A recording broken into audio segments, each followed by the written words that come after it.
আচ্ছা, তোমরা কি চিনতে পারছো এই পিচ্চি বাচ্চা মেয়েটিকে? আজকে এই বাচ্চা মেয়েটিকে আমি বউ সাজিয়ে দিয়েছি। কয়েক মাস আগে আমি এই পিচ্চি বাচ্চা মেয়েটিকে সাজিয়েছিলাম, আর তোমরা সেই ভিডিওগুলোতে এত ভালোবাসা দিয়েছো যে মিলিয়ন ভিউজ ক্রস করে গেছে।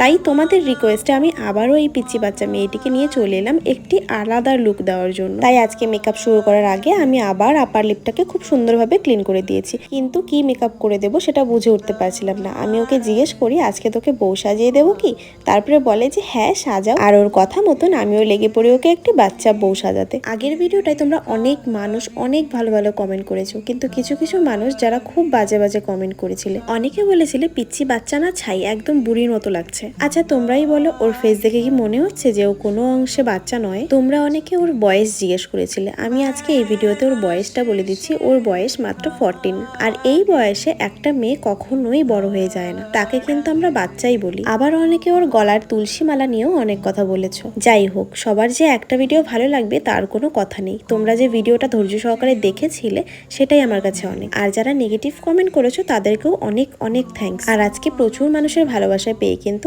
আবারও এই পিচ্চি বাচ্চা মেয়েটিকে সাজানোর আমি সাহস পেয়েছি। আশা করি আগের ভিডিওটায় তোমরা যতটা ভালোবাসা দিয়েছো তার দ্বিগুণ ভালোবাসা তোমরা এই ভিডিওটাই আমাকে ভরিয়ে দেবে। অনেক তো হলো, এবার মেকআপটাকে একটু ধ্যান মতো দেখো তো। মেকআপটা দেখে প্রথমেই কোনো কমেন্ট করতে চেও না, পুরো মেকআপটা দেখো, তারপরে কমেন্ট করে জানিও যে কেমন হয়েছে। আজকে ওর মুখে কোনো অন্যরকম এক্সট্রা কোনো লেয়ারিং করিনি, শুধুমাত্র ফাউন্ডেশন দিয়ে একটি বেস করেছি। এখন বেসটাকে দেখতে সাদা মনে হলেও পরে কিন্তু ঠিকঠাকই লাগবে। ওর গলাটাও কিন্তু আমি খুব ভালোভাবে করে নিয়েছি। এবার করছি ক্রিম হাইলাইট। আর এতক্ষণ পর্যন্ত আমার ভিডিওটা যারা যারা দেখেছো তোমরা কিন্তু একটু কমেন্ট করে জানিও, আর কে কোন জায়গা থেকে আমার ভিডিওটা দেখছো এটা কমেন্ট করে জানালে আরো বেশি খুশি হব।